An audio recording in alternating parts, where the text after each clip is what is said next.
Alright, welcome back. Last time we finished integration by parts. Today I'm going to go through as many of the 2009 AB questions that we can. The first two are with calculators, so I'll be pulling up a graphing calculator for some of them. The others are without a calculator. So if we get past the first two, then I'll go ahead and move this to the side. So to start off, I have Karen riding her bicycle along a straight road from home to school, starting at t equals 0 minutes, and arriving at school at t equals 12 minutes. During the interval from 0 to 12, her velocity in miles per minute is modeled by the piecewise function in this graph above. The first thing I want to do is find the acceleration of her bicycle at the time t equals 7.5 minutes, and indicate the units of measure. Sam, if we know that this is velocity, how can I get from velocity to acceleration? You derive it. I derive it, okay? So I'm looking for the acceleration at 7.5, so I want the derivative of our velocity at 7.5. So I could say something like this. My acceleration at any time should be equal to the derivative of my velocity at any time. So therefore my acceleration at the time 7.5 minutes should be equal to the derivative at 7.5. The derivative at 7.5 will be the slope of this function at 7.5. So that is here-ish. If I want the slope at that point, I can use the slope of this whole line segment. So Nathan, if I want the slope of this line segment, then what can I do? Then that equals to the acceleration. Okay. How can I find the slope? Oh, by dividing rise over run. Perfect. Okay, so I'm going to divide rise over run. So that's y2 minus y1 over x2 minus x1, or my velocity at 8 minus my velocity at 7 over 8 minus 7. Okay, our velocity at 8 is 0.2, so I have 0.2 minus 0.3, our velocity at 7, divided by 1, is negative 0.1. And I do need units. So if our velocity was in miles per minute, then what should my acceleration be in?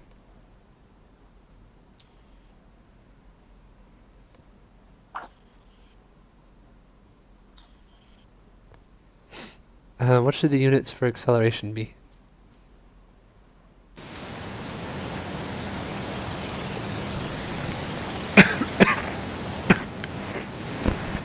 Miles per minute squared. Perfect. Miles per minute squared. Every time that we're deriving, my units are going to be a change in y over change in x.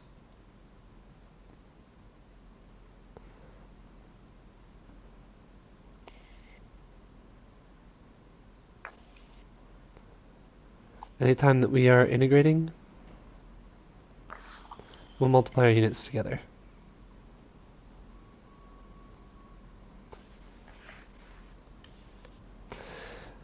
Okay.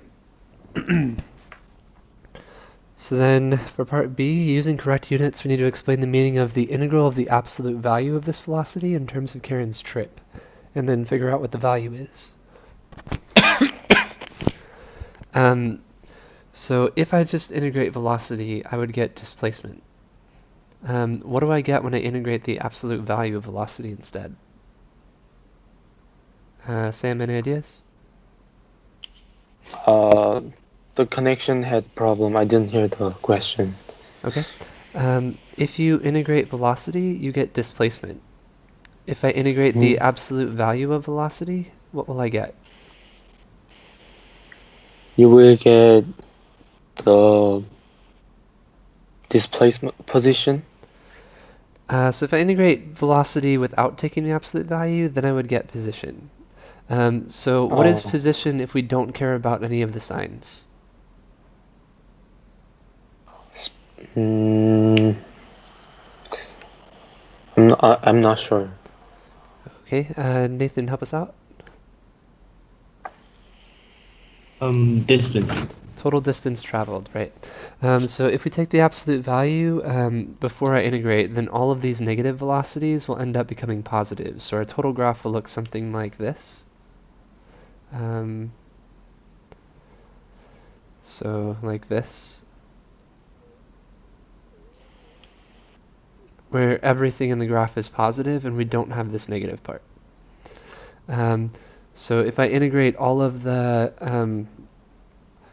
positive values of velocity, if I integrate my speed, we'll figure out the total distance that we've traveled on that interval. Okay, so I'm going to paint on this for a little bit. So I've broken this up into several different colors in this photo editor here. And I'm going to get the areas of each of these colored segments first. Once I've got the area of all of these colors, we'll add them together to get the total area that's underneath the curve. This section here in orange is negative, so I'm going to add that as a positive area if we want to integrate the absolute value to get the total distance traveled. So this first green one, I've got a triangle with a base of 2 and a height of 0.2. Nathan, what's the height going to be?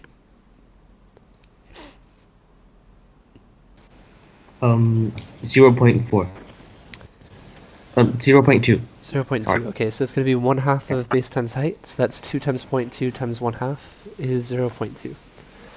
Okay, so I'll just keep doing that process again to get these values I'm showing here.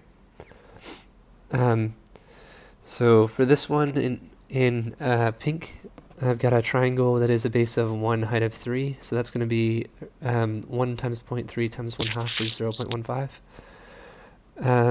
I've got a trapezoid here, so you can get the average of the heights times your base, and another triangle over here.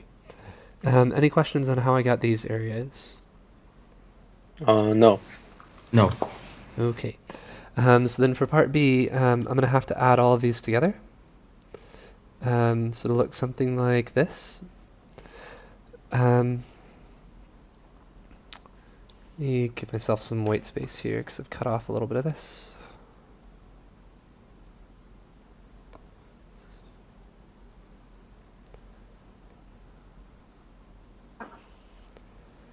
Okay, so it should look something like this. I'm going to add up all of the positive areas. That means this orange one is not negative because I'm taking the absolute value of velocity before I integrate. Every time that I integrate, I'm getting the area underneath the curve. If I take the absolute value, then all of this negative area will become positive. So if I add all of this together, I get 1.8 miles.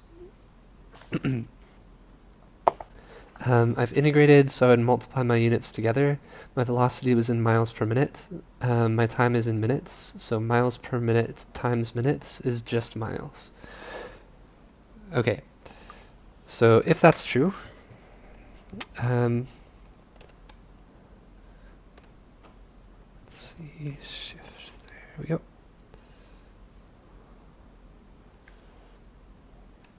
Oh, nothing happened. Okay, let me break out of that. Try again. I'm going to copy this here over into our other document.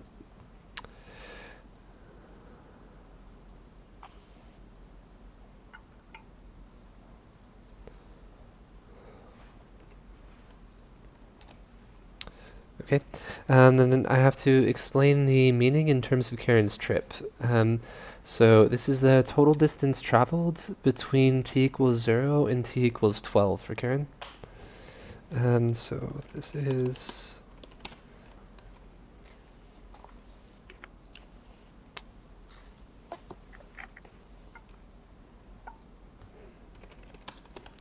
the total distance that Karen traveled on her bicycle from t equals 0 to t equals 12 minutes.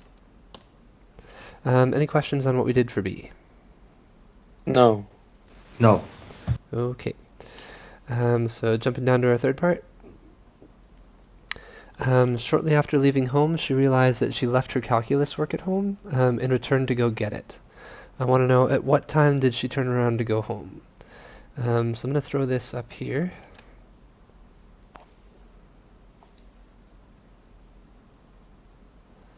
And then we need to give a reason for our answer. So taking a look at the graph, what time do you think she turned around to go home? At 3. So at t equals 3 would be down here. Mm-hmm. So that's not actually when she changed direction. How do I know when an object changes direction? What should their velocity be? 0. The velocity should Negative. be 0. Okay. 0. So when is her velocity 0? At a point where we change direction from one way to another way. So from positive to negative or from negative to positive?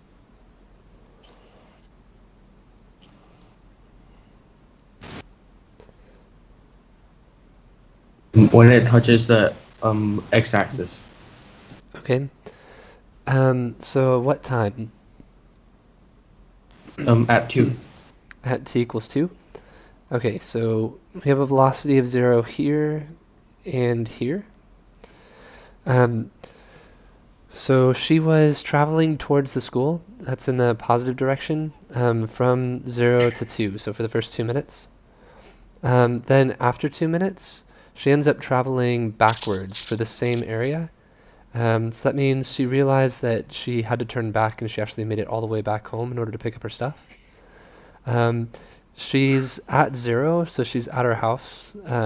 It's 0 total velocity, so she's not moving, so that she can pick up her homework. And then she gets back on her bicycle and travels the rest of the way to school, which is all positive velocity. Okay, so she turned around to go back home at... oops, not erasing. At t equals 0. Oh, sorry, when the velocity is 0, here at t equals 2.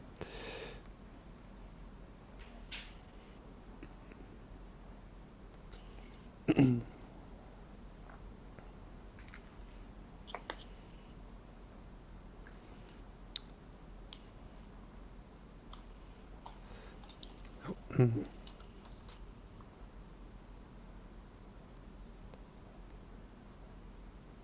may just have to type. At t equals 2, Karen turns around as her velocity changes from positive to negative.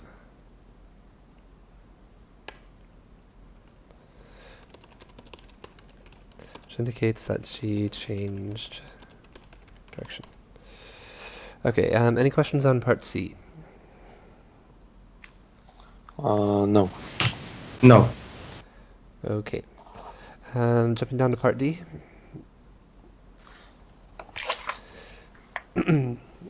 Larry also rides his bicycle along a straight road from home to school in 12 minutes. His velocity is modeled by this new function w of t is equal to pi over 15 sine of pi over 12t, where w of t is in miles per minute for 0 to 12 minutes. We want to know who lives closer to the school, Karen or Larry, and show the work that leads to your answer. So we have a velocity function for Larry in miles per minute. We also have a velocity function for Karen in miles per minute that we had here. If I wanted to know the total distance from Karen's house to the school, what would I have to do?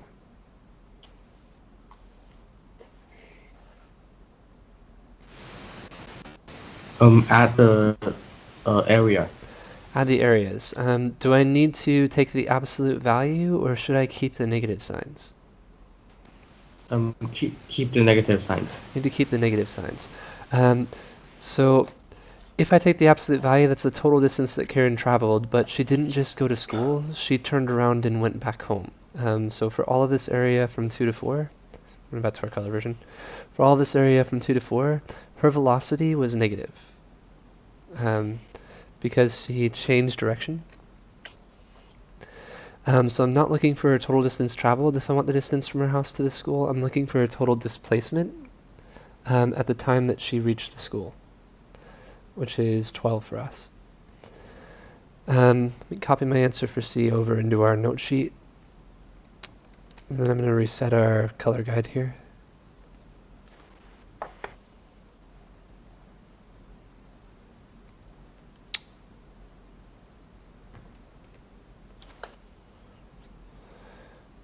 Okay. So what I'm going to do is we'll do Karen first. And we're going to get the total area that she has showing underneath the curve here, which is very similar to what we did in part B.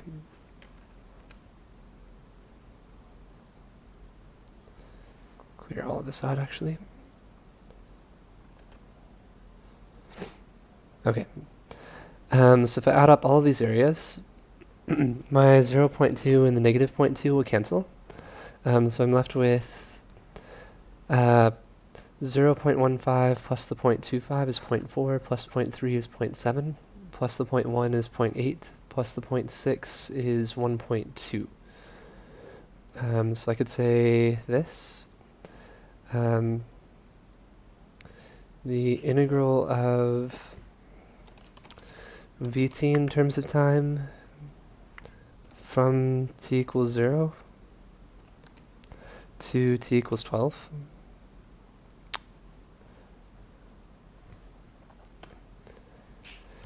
is equal to what happens if I add all of the areas together, which was 1.2. So the distance from Karen's house to her school was 1.2 miles. Okay, then I need to do the same idea for our new function wt for Karen's friend.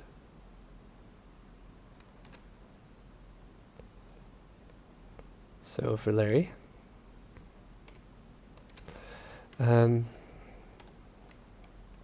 mark that actually as Karen.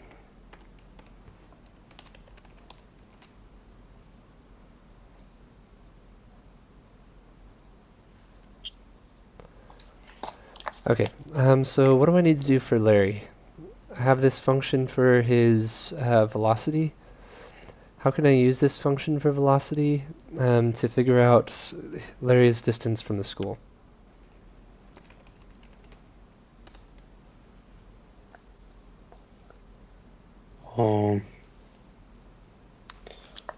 You have to put 1.2.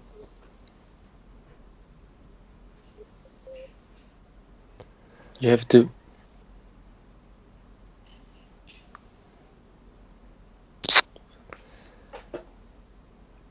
Okay, Larry rode his bicycle along a straight road from home to school in 12 minutes. So for Karen, I integrated from 0 to 12 to figure out how many miles it was from Karen's house. What do you think we'll do for Larry, now that we have this function of his velocity?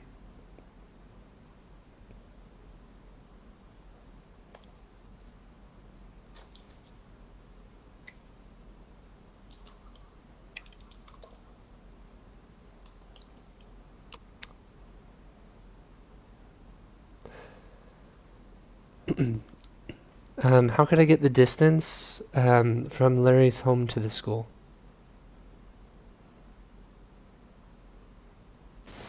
Integrate the function by from 0 to 12. Perfect. Okay, so he traveled from home to school in 12 minutes. So that's from 0 to 12 of wt dt. Should give us the total distance that it took Larry to get to school. He traveled along a straight road, so that tells us he didn't go back or forth at all. But even if he did, if I integrate without an absolute value sign, that's going to give me a displacement. So this will tell me the displacement from where he was at t equals 0 to where he was at the school. If I plug in t equals 0, I'll have the sign of 0, which is 0. So that's no distance from his house. Okay. So I'm going to plug this in. We have our wt is pi over 15 times the sine of pi x over 12.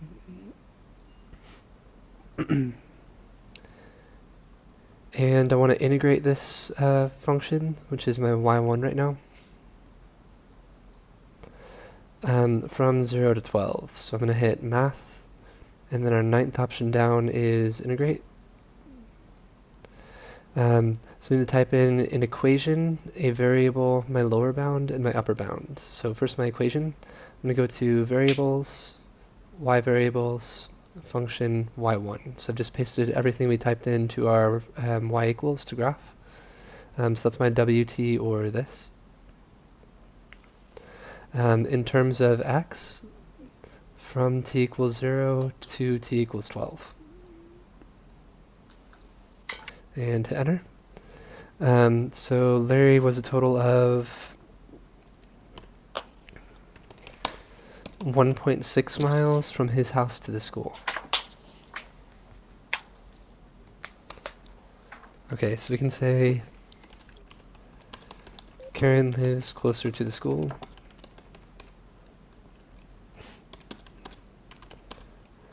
As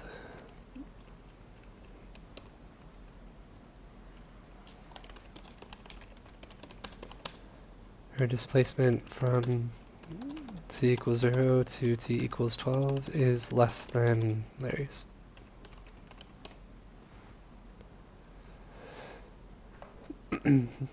Any questions on what we did for D? No. Okay. Let's jump into one more with a calculator. So this one is related rates.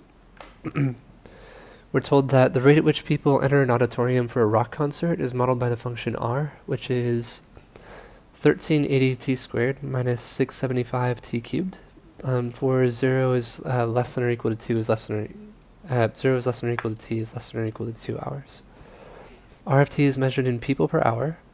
No one is in the auditorium at 0 when the doors open. The doors close and the concert begins at time t equals 2. First thing I want to know is how many people are in the auditorium when the concert starts. So RFT is a rate, people per hour. What will happen if I integrate that?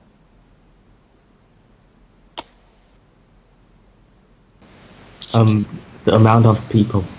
Okay, so the amount of people from time 1 to time 2. So if I want to know how many people are in when the concert begins, which is at t equals 2, then I should be able to integrate RT to figure out how many people entered the auditorium and add how many people were already there at time t equals 0. So for us, we were told that no one was in the auditorium at t equals 0. So the total number of people is going to be something like this. The number of people should be equal to 0, that's the number of people in the auditorium at t equals 0, plus the integral of 0 to 2 of RT dt, which will give us the total number of people that entered between 0 and 2 hours. Okay, so then I just need to integrate this. Give myself a bit more space. So what will happen if I integrate this?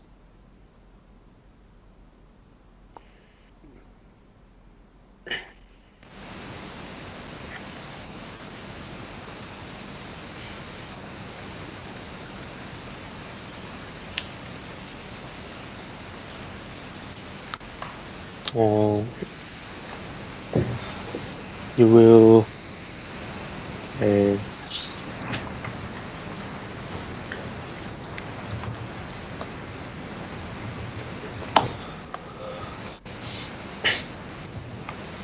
Okay, so normally I would look at my first term, and I would add 1 to the power and then divide by the new power. And I'd do the same thing over here, then I'd plug in my upper bound and subtract my lower bound. We actually have a calculator for this one though, so I'm going to skip a step. and we'll plug this into our calculator here. So I'm going to go ahead and clear out my y1 from last time, and I'm going to type a new function here. So new function is 1380x squared minus 675x cubed.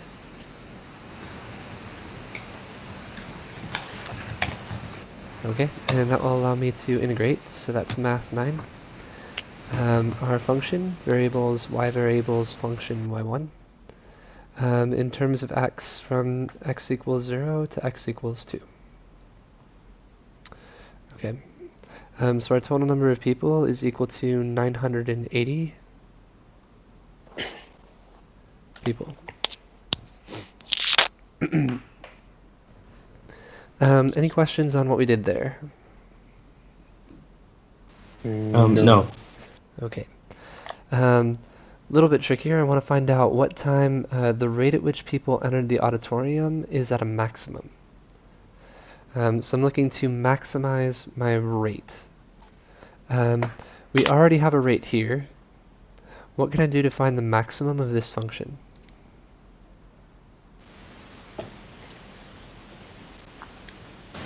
Are we allowed to use the graphing calculator to find the maximum? We could, except it says justify your answer, so we're probably going to have to show work. Although we can check with the maximum function in the calculator if you want. Then okay. like find the zero of the acceleration. Okay, good. Find the zero of the acceleration. So I'm going to derive this equation and set it equal to 0 to find out all the points where the slope is equal to 0. Because at a maximum, at a relative maximum, our slope will be equal to 0. I also need to check, though, our start point and end point.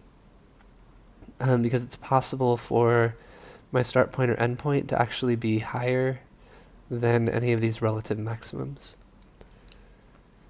Okay, so let's go ahead and we'll derive this and set it equal to 0 first to find the critical points.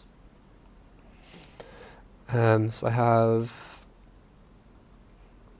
r of t equals 1380 t squared minus 675 t cubed. Sam, what happens if I derive?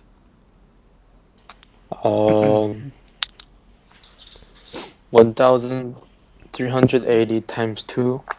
Okay. So that's... Which is 2760. Okay, perfect. T minus 2025 t squared.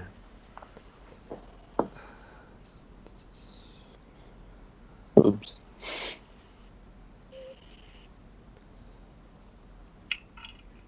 $2,025. Okay, perfect. So I've got this, and I'm going to set it equal to 0 and solve for t to get our critical points.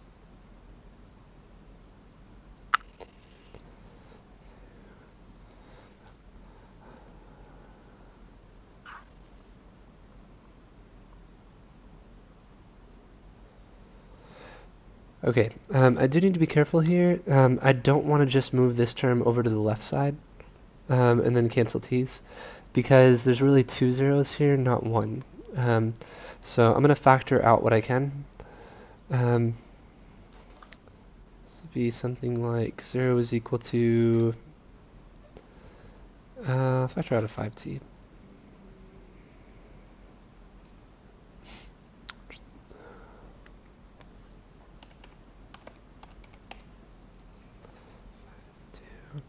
I'll do a negative 5t to get rid of that. So this will be negative 552 and 405. Okay, any questions on what I did there? No. No. So my last step there to get my critical points. 0 could be equal to negative 5t, or 0 could be equal to 405 minus 552. Oops, 405t. Okay, so t is equal to 0, or t t equals 552 over 405. Okay, so these are all my critical points. I need to plug these points into my RFT, as well as check my start point and end point to figure out when my people enter the auditorium, to figure out the rate at which people are entering the auditorium is at a maximum. Okay. I need a little bit more space.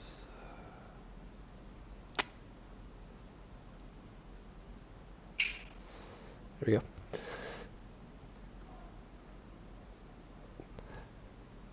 Okay, so I'm gonna make a table here. This will be T and RFT. I need to test 0, 552 over 405, and 2 into my RFT equation.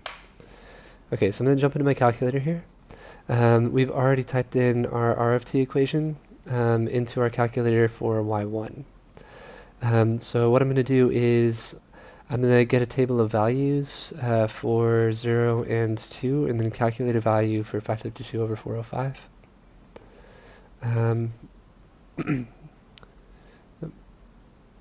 For this as well.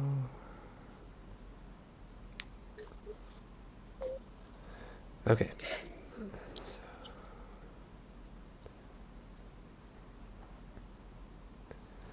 Okay, looks like my values are somewhere around between 0 and 1,000, so I'm going to go ahead and set my window so that I can see up to 1,000. I'm going to give myself a little bit of room belowhand as well, in case I need to use that. So here's my graph. Okay, so I'm going to calculate our values at 552 divided by 405.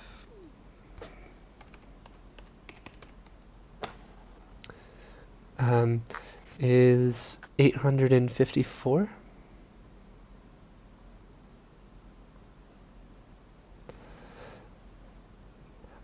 If I plug in 0, I get 0.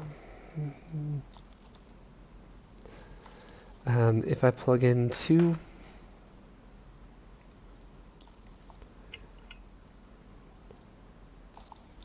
I get 120. So my maximum value here is here at 552 over 405 is my maximum value. Okay, so I could say something like this.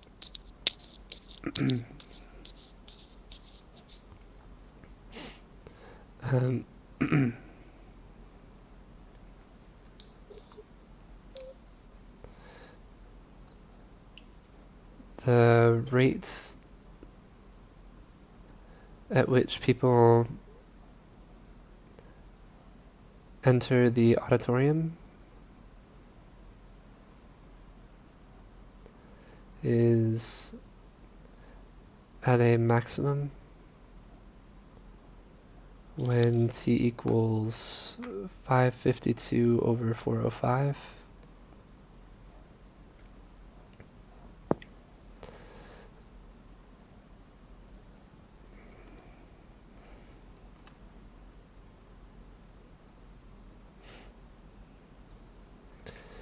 And then I need to justify.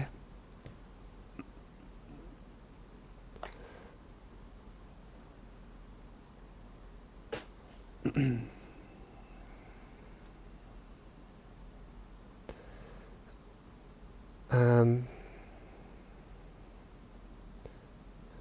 think this will probably work for justification, but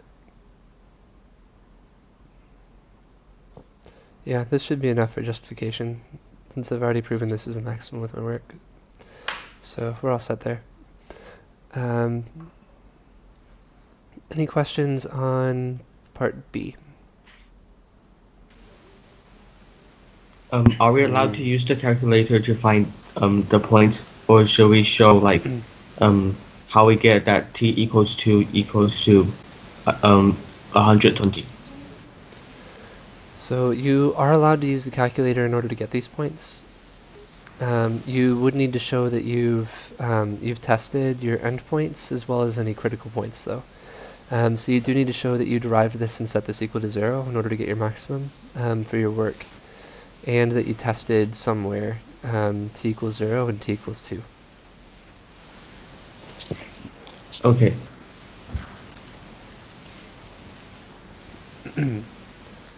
Okay. So let's jump down to C. Told that the total wait time for all people in the auditorium is found by adding the time that each person waits, starting at the time that they enter the auditorium and ending when the concert begins. The function w models the total wait time for all people who enter the auditorium before time t. The derivative of w is given by this. Find w at 2 minus w at 1, the total wait time for those who entered the auditorium after time t equals 1. Okay. So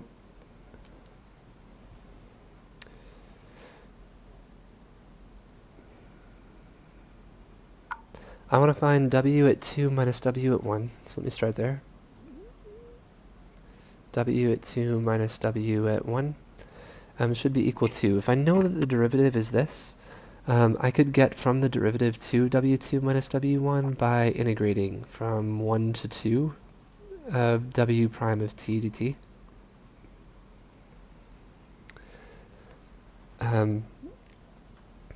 If I did that, the equation would look like this.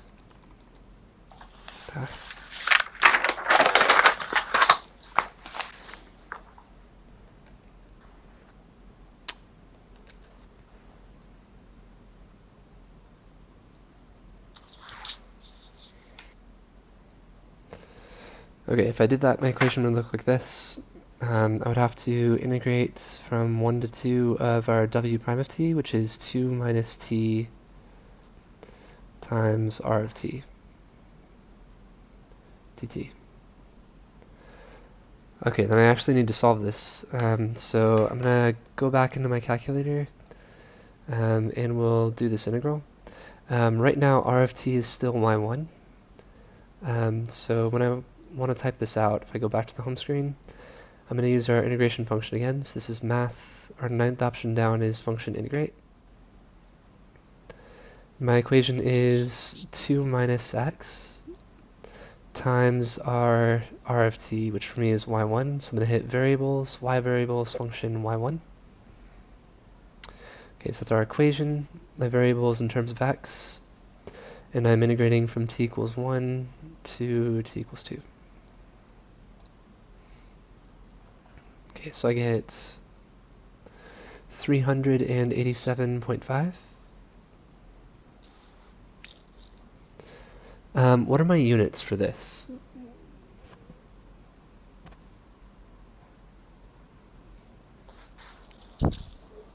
Time. Okay, so this is units for time. Cutting off the original problem, so let me jump back and we'll see what our units for time were. We are measuring in hours. So this is the total collective wait time of everyone who entered the auditorium for the last hour before the concert opened was 387.5 hours. Let's say something like this.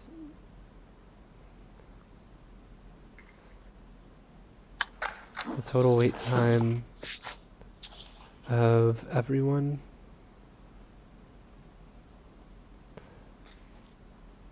that entered the auditorium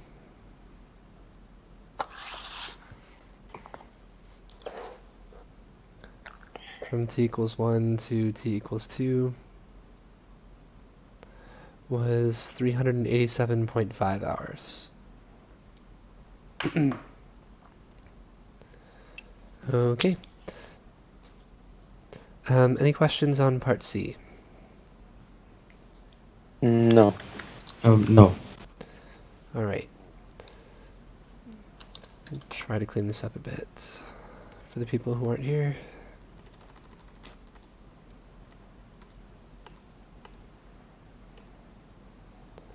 There we go. All right. Part D, on average, I want to know how long a person waits in the auditorium for the concert to begin. Consider all people who enter the auditorium after the doors open, and use the model for total wait time from Part C. Okay. So, if I want the average wait time for each person, I would have to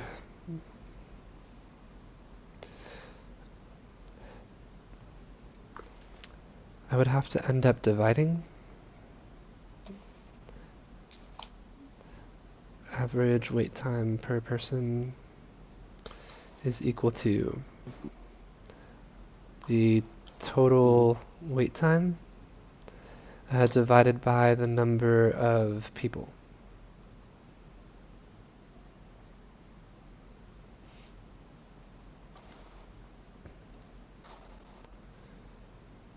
Okay. So I need the total number of people that entered the auditorium, and I need the total wait time for everyone that entered the auditorium. I believe we already had the total number of people. Yes, we did. Okay. So the total number of people when the doors close and people can't get in anymore is 980. So then I just need the total wait time, which I can get with our equation from Part C, which just passed.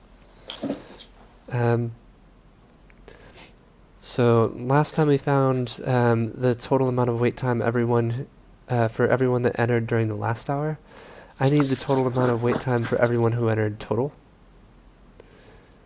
So that would be something like this. 1 over 980 was the total number of people, times the total amount of wait time that we had at the time t equals 2. Okay, so that's to be equal to 1 over 980 times the integral from 0 to 2 of w prime t dt.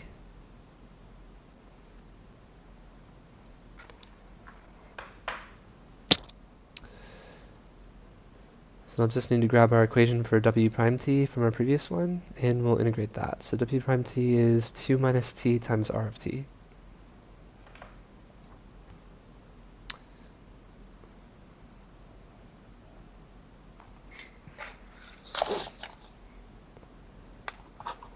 Minus t times r of t dt. Okay, any questions on our setup? No. Oh, no. Okay, so let's go ahead and integrate. So I'm going to jump back into our calculator. Again, we have r of t dt in our calculator already. So I'm going to do 1 divided by 980 times the integral, math 9, of our equation, parentheses 2 minus x, in parentheses variables, y variables, function y1. So that's 2 minus x times r of x, comma, in terms of x, comma, from 0, comma, to 2. Okay, so that gives us 0.775 hours.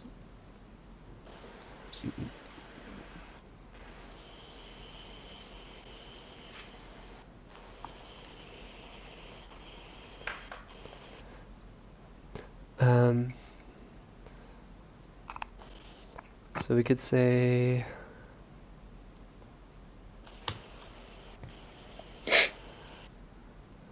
on average,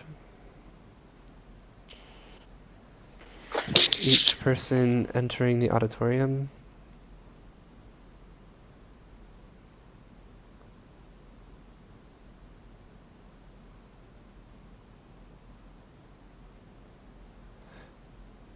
waited for 0.77551 hours. Okay. Any questions on that one? No. Alright, I've got time for one more. All the rest of these are without calculator, so I'm going to go ahead and pick...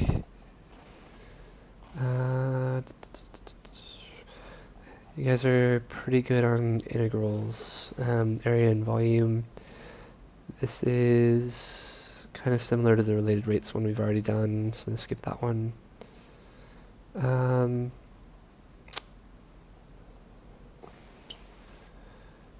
Okay, this one's similar to what we've been working on this week, so I'm going to go ahead and do this one. This is 2009 AB3, or AB5.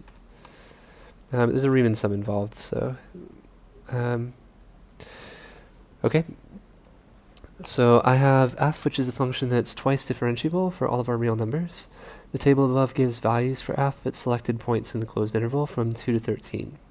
First thing I want to do is estimate what our slope of f, so that's the derivative, will be at 4. And then show the work that leads to our answer. Okay, I don't have the point at 4.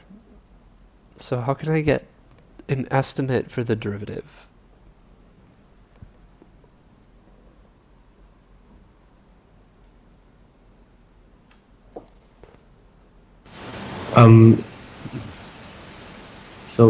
Rise over run. Rise over run, right. So, Sam, this one's going to be our average slope. What's the equation for our average slope? F prime C equals... Okay, you're right, keep going. F prime C equals F prime B minus F prime A over B minus A. Okay, so for us, f prime at C, so that's f prime at 4, should be roughly equal to f at B. So I'm going to get as close to 4 as possible, which should be somewhere in here. So I'm going to use our points at x equals 3 and x equals 5. So this will be f at 5 minus f at 3 over 5 minus 3.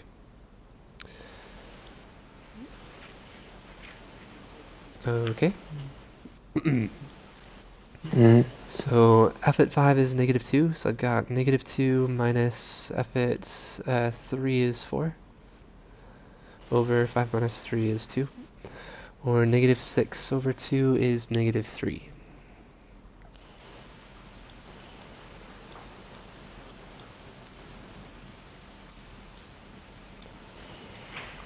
Okay, and I don't have any units for this, so I'm going to leave it just like that. Okay, for part B, I am integrating from 2 to 13 of 3 minus 5 times the derivative of f of x dx, and then show the work that leads to my answer. I don't have any information about the derivative, so I'm going to go ahead and do this as a general form, because when I integrate my derivative, I'll end up getting my original function, which we do have values for. Okay, so let's go ahead and integrate this.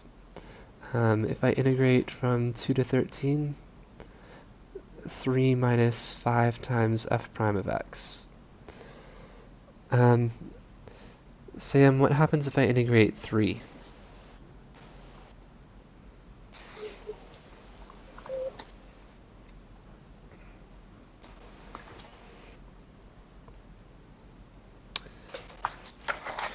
We're in terms of x, so what happens if I integrate 3? 3x. 3x. Okay, and then Nathan, what happens if I integrate negative 5 f prime x? Negative 5 f of x. Negative 5 f of x, okay. And then I need to plug in my upper bound and subtract my lower bound. So I'm going to plug in my upper bound. This will be 3 times 13 minus 5 times f of 13 minus my lower bound, 3 times 2 minus 5 times f of 2. Okay, so then I need my table of values here. I need f of 13 and f of 2. So f at 13 is 6, and f at 2 is 1. So 3 by 13 is 39, minus 5 times f at 13 we said was 6. Minus 6 minus 5 times f of 2 we said was 1. And those are from our tables. So f at 13 is 6, f at 2 is 1. Okay. So that is 39 minus 30 minus 6 minus 5. Or 8.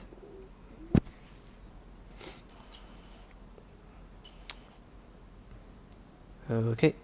Any questions on what we did for A or B? No. No. Okay. I'm gonna jump down to C, but since I can't really see the whole question, I'm gonna copy the question down here for C. Really quick. Oops. Let's try that again. There we go. Crop that. Okay.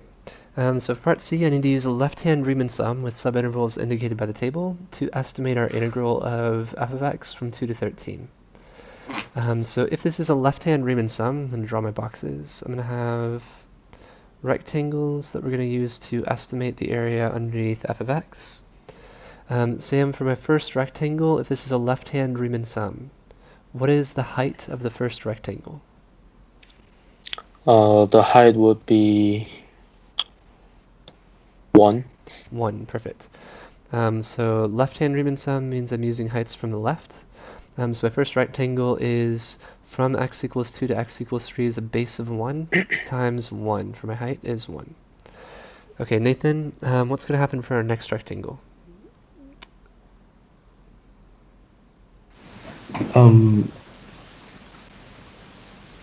2 times 4. Perfect. Okay, so I've got 2 is my change in x as my base, times 4 is my height, so that's 8. Sam, can you finish this off? What's my next rectangle? -2. Okay, height is -2. What's my base?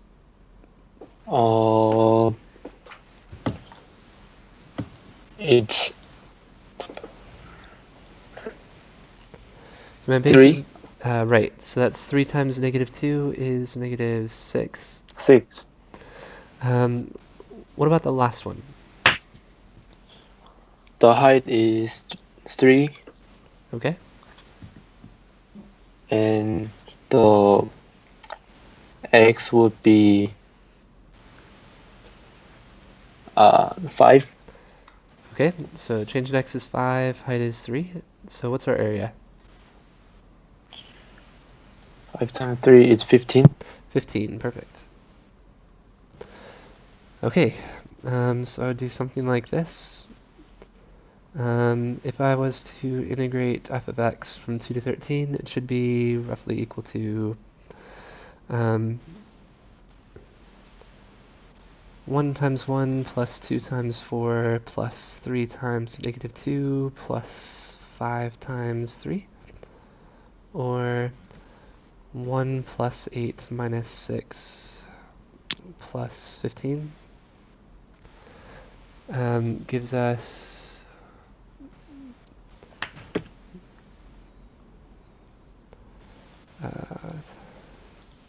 18. Okay, and we don't have any units, so we need to stop there. Any questions on C? No. Oh. Alright. Last one for today.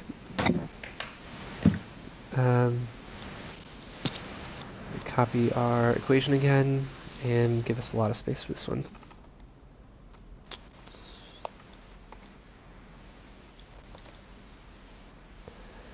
Okay.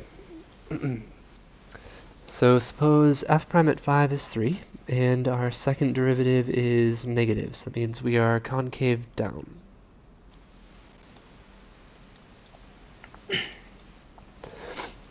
Between 5 and 8, I want to use our line tangent to the graph of f at x equals 5. to show that f at 7 is less than or equal to 4. Sam, how do I get an equation of a tangent line? Equation of tangent line. I forgot.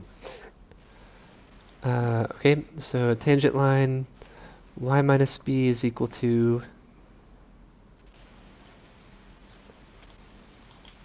f prime a times x minus a. So a tangent line is just a line that touches our function at a point. So that means we have to have a slope and we have to have a point in order to find the tangent line. Okay, so for us, our point is going to be when x is 5. So I know f prime at 5 is 3. Our x is 5. And when x is 5, my y value is negative 2.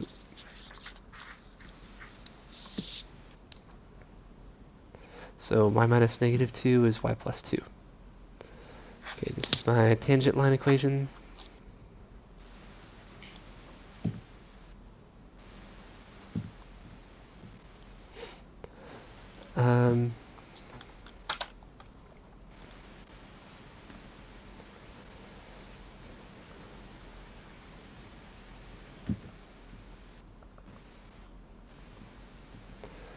Three x minus 17.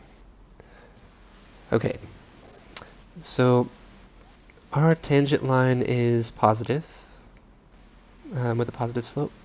We were told that we are concave down. So if we are concave down, that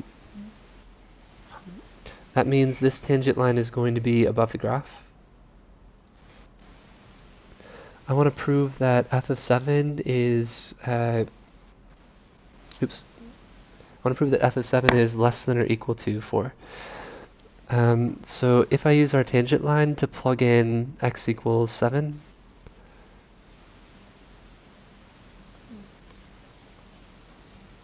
then we'll get our tangent line estimate, which should be greater than what our actual value is. We know that it will be greater because we are concave down. So we are curving downwards with the actual function, but our tangent line keeps the same slope. So this is our tangent line estimate is 21 minus 17, or 4.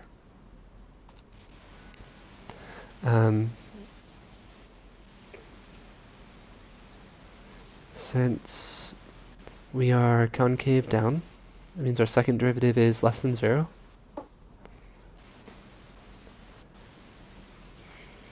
The tangent line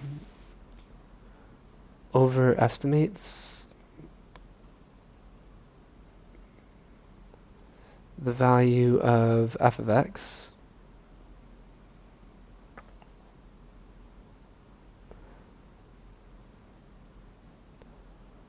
And our tangent line at 4, or tangent line at x equals 7 is 4.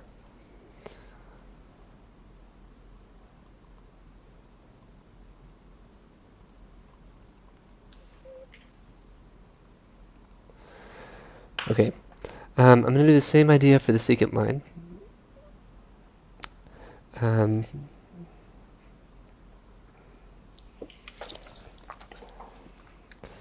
So for the secant line, I could say something like this.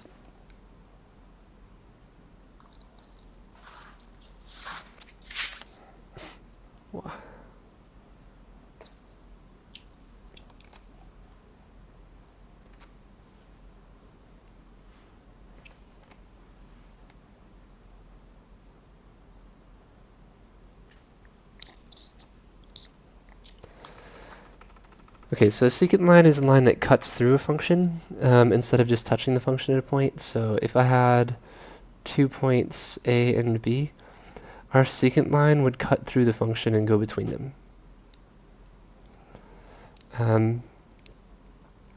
Okay, so I want our secant line to the graph of f on 5 to 8. I'm going to use that to prove that f of 7 is greater than or equal to 4/3. So I'm kind of squeezing our actual value between two estimates, using our tangent line to overestimate and our secant line to underestimate. Because I have concave down, our secant line should underestimate the curve, and our tangent line should overestimate the curve. Okay, so for our secant line, I need to get the average slope between A and B. So this is secant line.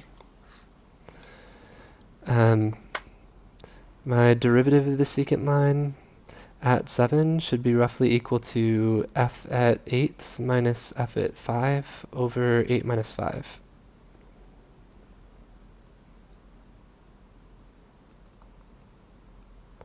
So that's my average slope between 8 and 5. F at 8 was 3, and f at 5 was negative 2.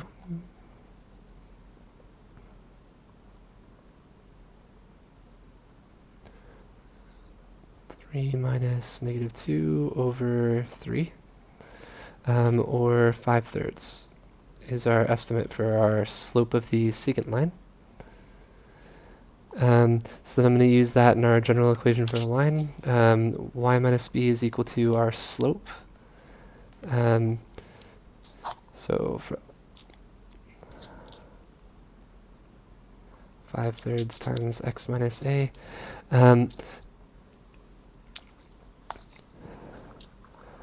And I want to prove that f at 7 is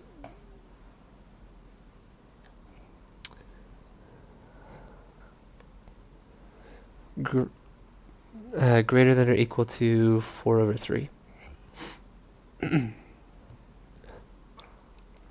Okay, so I'm going to use our point at 5 again. So that'll be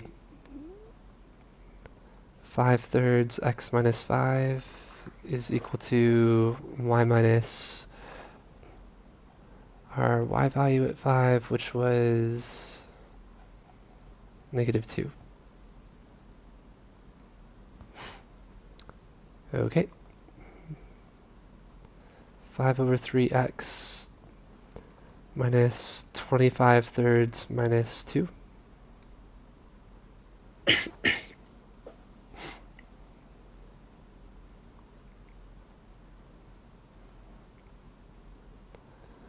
31/3. Okay, then I want to prove that f of 7 is greater than or equal to 4/3, so I'm going to plug in 7. Oops. Our estimate at 7 is equal to 35/3 minus 31/3, or 4/3. Okay, so when we used the secant line, we estimated that somewhere here at 7,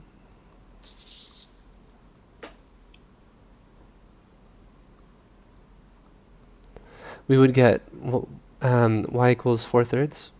That estimate is underestimating the actual value because we are concave down. When I used the tangent line, we overestimated the actual value to be y equals 4. So using both of them, we can prove that the actual value must be between 4/3 and 4.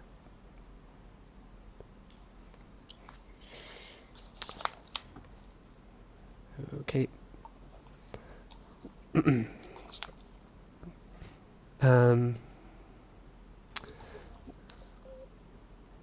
Since f prime prime of x is less than 0, we are concave down on the interval from 5 to 8.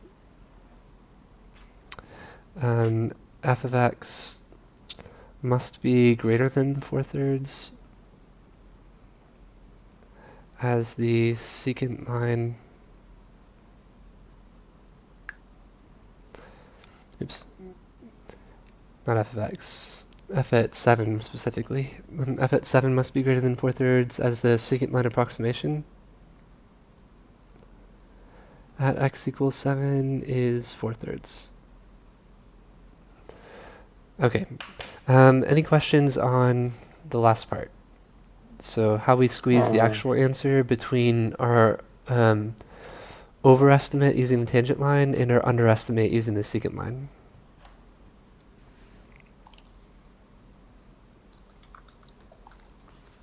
No. Okay. We are 6 minutes over time. I will post the scoring guides over to WeChat so you can see how each one of these would have been scored. If you guys have any questions, let me know at the start of next class, okay? okay. Alright, thank you very Okay. much for coming. I'm sorry to keep you guys over time. Thank you.